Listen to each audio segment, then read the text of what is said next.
دینی مدارس موجودہ کرونا وائرس کی عالمی وبا میں پچھلے 4 ماہ سے بند ہیں۔ صرف مدارس نہیں، تعلیمی ادارے بھی بند، ہمارے امتحانات بھی ملتوی ہیں۔ ہم دن رات اس فکر میں ہیں کہ جلد سے جلد ہم اپنی تعلیم کے سلسلے کا آغاز کریں اور مدارس کو کھولیں، لیکن 2 چیزیں ہمارے پیش نظر ہیں اور ان کو نظر انداز نہیں کیا جا سکتا۔ جذبات اپنی جگہ، مگر جذبات کے ساتھ حقائق بھی پیش نظر رہنے چاہیے۔ حقائق یہ ہیں کہ یہ وبا موجود ہے، بہت سے لوگ اس میں جاں بحق ہو چکے ہیں، بہت سے بیچارے موت و حیات کی کشمکش میں ہیں، بہت سے بیمار ہیں، بہت سے متاثر ہیں، جن میں ایک بڑی تعداد ان کی بھی ہے جن کا تعلق براہ راست مدارس سے اور جامعات سے۔ ہمیں ان کی زندگیاں اور اپنے طلباء اور طالبات کی صحت بھی اپنی ضرورت بھی ہماری اور ہمیں عزیز ہے، ہمیں اس پہلو کو بھی نظر انداز نہیں کرنا۔ دوسرا یہ کہ ہم ایک ملک میں رہتے ہیں، اس ملک کے نظام سے بھی ہمیں ایک حد تک چلنا ہوتا ہے اور ہم اس حد مکمل طور پر نہیں کر سکتے۔ ایسے حالات میں ہم نے کیا فیصلہ کرنا ہے؟ میں وفاق المدارس کا خادم ہوں، صبح سے شام تک، شام سے صبح تک وفاق کی ذمہ داری کی وجہ سے میرے اس موبائل میں جو ٹیلی فون یا میسج یا واٹس ایپ آتے ہیں وہ اگر آپ دیکھنا چاہیں تو دیکھ سکتے ہیں، بہت بڑی تعداد میں، اور اس میں مختلف آراء، متضاد آراء، فیصلہ کرنے والا کس رائے کو، اور رائے جو آ رہی ہے وہ دینے والے سب وکیل لوگ ہیں، صاحب بصیرت لوگ ہیں، فہم و فراست کے مالک لوگ ہیں، ایسے نہیں ہیں کہ جن کی رائے کا وزن نہ ہو، ہر رائے بڑے وزن والے لوگوں کی ہے۔ ایک نقطہ نظر یہ ہے کہ آپ بلا تاخیر مدارس کو کھولنے کا اعلان کر دیں۔ یہ مدارس کے خلاف سازش ہے، یہ مدارس کی خود مختاری پر حملہ ہے۔ ہمیں اپنی حریت فکر و عمل کو برقرار رکھنے کے لیے بلا تاخیر مدارس کو کھول دینا چاہیے۔ تصادم، ٹکراؤ ہوتا ہے تو ہوتا رہے، جانیں خطرے میں پڑتی ہیں تو پڑھتے رہے، مگر آپ مدارس کو کھولنے کا اعلان کریں۔ ایک نقطہ نظر یہ ہے۔ دوسرا نقطہ نظر یہ ہے کہ نہیں، آپ چند دن صبر کریں، کوئی الگ راستہ اختیار قوم سے ہٹ کر نہ کریں، قوم کا اعتماد آپ پر رہے، واقعات، حقائق آپ کے پیش نظر رہیں۔ پوری دنیا میں مراکز بند ہیں، دارالعلوم دیوبند بند ہے اور مدارس بند ہیں، پاکستان میں بھی وہی وبا موجود ہے، اس لیے آپ اس میں اجرت نہ کریں اور زندگیوں کو خطرے میں نہ ڈالیں۔ کوئی بات نہیں، آپ اپنے تعلیمی نقصان کو یوں پورا کر لیں کہ اپنا تعلیمی دورانیہ بڑھا دیں۔ آپ جمادی الاخری کے آخر میں سبق ختم کرنے کی بجائے اس سال شعبان میں کریں، اپنے سالانہ امتحانات اس وقت کریں اور آپ آگے لے جائیں۔ اور ماضی میں کئی مرتبہ ہمارا دارالعلوم دیوبند بھی کئی وباؤں میں بند رہا ہے، کھلا ہے پھر بند ہوا ہے، اس لیے آپ حضرات ذرا سوچ سمجھ کر فیصلہ کریں۔ یہ دونوں رائے دینے والوں کے اگر میں نام آپ کے سامنے لاؤں تو کئی ایسی شخصیات دونوں طرف موجود ہیں کہ ان کا نام سن کر آپ کا سر جھک جائے گا۔ اس لحاظ سے ہم بہت مشکل اور نازک صورتحال سے گزر رہے ہیں۔ الحمدللہ تحدیث نعمت کے طور پر کہتا ہوں، 9/11 کے بعد سے آج کے اس دن تک ہم نے عالمی طاغوتی قوتوں کا جو مقابلہ کیا ہے دینی مدارس کو بچانے اور تحفظ کرنے کے حوالے سے، وہ اللہ تعالی کے کرم اور توفیق سے اور ہمارے اکابر کی بصیرت کی بنیاد اور اتحاد کی بنیاد پر ہوا، ورنہ ہمیں نشانہ اور ہدف بنا لیا گیا تھا کہ ان کا وجود ختم کر دیا جائے، اس لیے کہ میں آج بڑی ذمہ داری سے کہتا ہوں اور معذرت چاہتا ہوں کہ آپ کا وقت لے رہا ہوں، مگر یہاں کریم موجود ہے، میں چاہتا ہوں یہ حالات ان کے سامنے رکھوں۔ میں سمجھتا ہوں، میرا ایمان اور عقیدہ ہے کہ دین کے تمام کاموں کا بنیادی مرکز مدرسہ ہے۔ یہیں سے دعوت و تبلیغ نکلی ہے، یہیں سے اسلامی سیاست نکلی ہے، یہیں سے جہاد نکلا ہے، اور یہیں سے اسلام کی حفاظت اور اشاعت، فرق باطلہ کی تردید اور حق کی بلندی کے تمام نہریں، دریا اور تمام رجال انہی مدرسوں سے نکلے ہیں۔ سر سے پاؤں تک کے وجود میں جو حیثیت ہمارے دل اور قلب کی ہے مسلمان معاشرے میں، وہی حیثیت دین کے مدرسے کی ہے۔ مدرسہ بمنزل دل کے ہے۔ آنکھ زائغ ہو جائے انسان زندہ رہتا ہے، ہاتھ کٹ جائے زندہ رہتا ہے، اس کی سماعت متاثر ہو جائے وہ زندہ رہتا ہے، اس کے پاؤں کٹ جائے اللہ نہ کرے وہ زندہ رہتا ہے، لیکن اگر دل خراب ہو جائے تو پھر وہ زندہ نہیں رہتا۔ مسلمان معاشرے کی ایمانی اور روحانی زندگی مدرسے پر ہے۔ اس لیے دنیا میں دیکھیں جہاں مدرسہ نہیں ہے وہاں آج نام کا اسلام باقی ہے۔ ان مدارس کو بچانا اور اپنی طاقت اور قوت کو بچانا یہ ہماری بہت بڑی ذمہ داری ہے اور ہماری ان کندھوں پر ہے۔ اور آج میں اللہ کا شکر ادا کرتا ہوں کہ الحمدللہ مدارس کی قوت پچھلے 30 سے 40 سال کے عرصے میں تمام تر سازشوں اور منصوبوں کے باوجود اپنی اصل شکل میں باقی ہے۔ الحمدللہ کہتے ہیں، اللہ ان کو باقی رکھے۔ ہم ان دونوں حالات کو سامنے رکھے ہوئے ہیں۔ کل بھی ہمارے درمیان بڑی دیر تک مشاورت رہی۔ حضرت مفتی محمد تقی صاحب دامت برکاتہ، حضرت مولانا مفتی منیب الرحمان صاحب، مولانا عادل خان صاحب، اور اسی طرح یہ فقیر اور کچھ حضرات، اس موضوع پر ہم بہت دیر تک بیٹھے رہے اور سوچتے رہے، رات بھی سوچتے رہے، اور کل آئندہ بھی پھر ہم ایک اجلاس کر رہے ہیں، بنوئی ٹون میں کر رہے ہیں، اور ہم اس میں مشاورت کر رہے ہیں، اور ان تمام حالات کو ہم اپنے سامنے رکھے ہوئے ہیں۔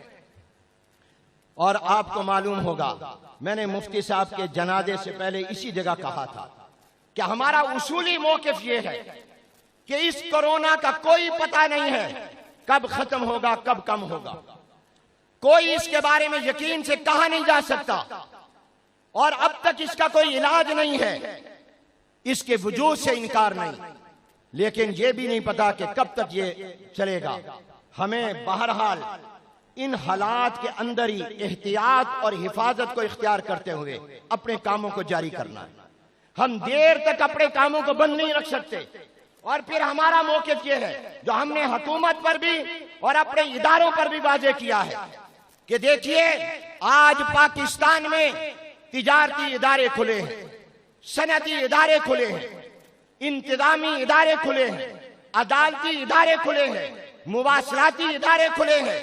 جب آپ نے تجارت، صنعت، عدالت، مواصلات، انتظام، ان تمام کو حتیٰ کہ سیر و سیاحت بھی بعض علاقوں میں کھولنے پر غور ہو رہا ہے، جب آپ نے ان کو کورونا کے ہونے کے باوجود اور کورونا کے اوپر ہونے کے باوجود آپ کے بقول اور کیسز کے زیادہ ہونے کے باوجود، اس کے اضافے کے باوجود لاک ڈاؤن میں نرمی کر کے ان تمام اداروں کو کھولا ہے اور ان تمام اداروں کو کام کرنے کی اجازت ہے، تو پھر سوال یہ ہے کہ صرف تعلیمی ادارے کیوں بند ہیں؟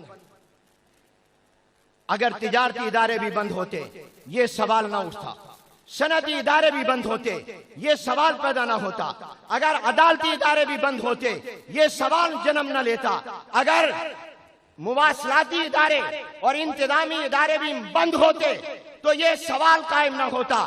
سوال یہ ہے کہ کیا تجارتی اداروں میں لوگوں کی زندگی کو نہیں بچانا؟ کیا صنعتی اداروں کے لوگوں کی زندگیاں غیر قیمتی ہیں؟ کیا مواصلاتی اداروں کے اندر ان لاک ڈاؤن کو نرم کر کے جانوں کا خطرہ نہیں ہے؟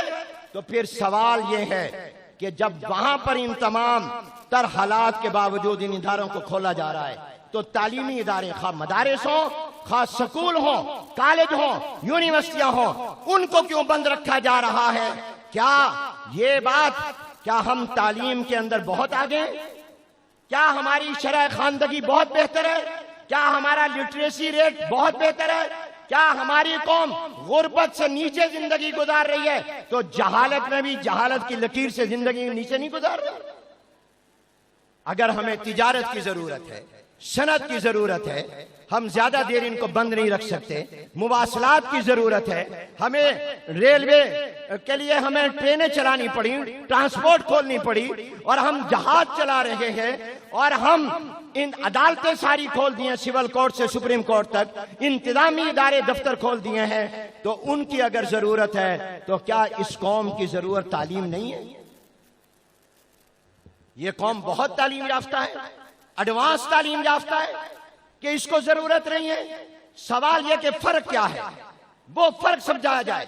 اور میں نے وزیر تعلیم سے کہا 8 جون کو، اور اس میں موجود ادارے کے لوگ بھی تھے، میں نے کہا ہم دلیل کی دنیا کے لوگ ہیں، ہم نے ہر بحران کا مقابلہ برہان سے کیا ہے۔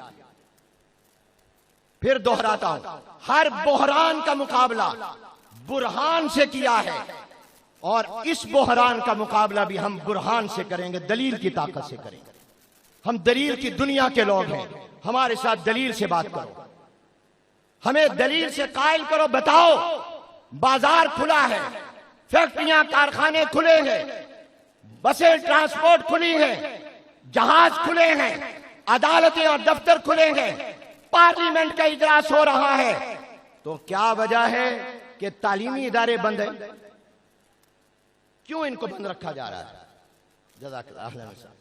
تعلیمی اداروں کو اکیلا کیوں بند رکھا جا رہا ہے؟ کیا قوم کا تعلیمی نقصان نہیں ہو رہا؟ پھر آپ نے جو ادارے کھولے وہ SOPs احتیاطی اور حفاظتی تدابیر کی شرط کے ساتھ کھولے، عمل ہو رہا ہے؟ آپ بتائیے عمل ہو رہا ہے؟ ذرا جواب تو دیں، عمل ہو رہا ہے؟ بازاروں میں لوگ فاصلہ رکھ رہے ہیں، سب نے ماسک پہنا ہوا ہے، ہر دکان پر ہر جگہ پر سینیٹائزر ہے، وہاں پر SOPs کا نہیں ہو رہا۔ اور ہم تو ذمہ دار لوگ ہیں، ہم نے جو عہد طے کیا تھا، ہم نے رمضان میں اور اس سے پہلے اور اس کے بعد الحمدللہ اپنی مساجد میں SOPs پر عمل کیا ہے، کرایا ہے، کر رہے ہیں۔ ہم ذمہ دار لوگ ہیں، ہمیں دلیل سے قائل کرو۔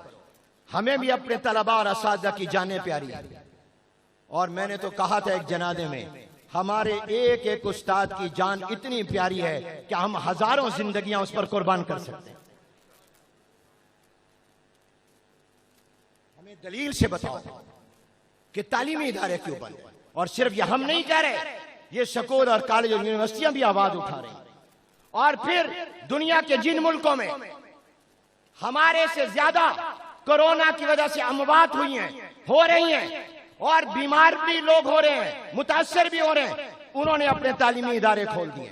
برطانیہ نے اپنے تعلیمی ادارے کھولے، اٹلی نے کھولے، اسپین نے کھولے، فرانس نے کھولے، یہ تمام ملک ہم سے زیادہ متاثر ہیں، مگر انہوں نے مرحلہ وار SOPs کے تحت اپنے تعلیمی اداروں کو کھولنے کا اعلان کیا۔ جہاں زیادہ ہے انہوں نے تعلیمی ادارے بند نہیں کیے، ان کی ترجیح تعلیم ہے۔ معلوم ہوتا ہے تمہاری ترجیح تعلیم نہیں ہے، تمہاری ترجیح جہالت ہے، اور ہمیں اس ترجیح سے اتفاق نہیں۔ اور پھر ہم یہ بھی سمجھتے ہیں کہ ہمارا بچہ قرآن پڑھے گا، اللہ کا نام لے گا، اور قرآن کریم کی تلاوت کرے گا، بسم اللہ کہے گا، اللہ بلائیں ہٹا دے گا، وبائیں ہٹا دے گا۔